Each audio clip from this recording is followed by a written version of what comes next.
5 உள்ளூராட்சி மன்றங்கள் மன்னார் மாவட்டத்தில் உள்ளதனுடைய எல்லை மீளாய்வு நிர்ணயத்தில் ஏற்கனவே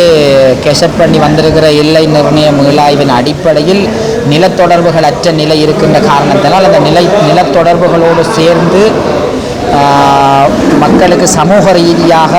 உள்ள தொடர்பாடலையும் கருத்தில் கொண்டு அந்த தொடர்பை ஏற்படுத்தக்கூடிய வகையில் நிலத்தொடர்போடு எல்லைகளை மீள் நிர்ணயம் செய்வதற்குரிய முன்மொழிவை 5 பிரதேச சபைகளுக்கும் உள்ளூராட்சி மன்றங்களுக்கும் உட்படுத்தப்பட்ட பகுதியில் ஒரு இணக்கப்பாட்டின் அடிப்படையில் இணக்கத்தை ஏற்படுத்தியிருக்கிறோம். அதனை நாங்கள் உள்ளூராட்சி அதாவது சீர்திருத்த ஆணைக்குழுவுக்கும் நாளை கூட்டமைப்பினுடைய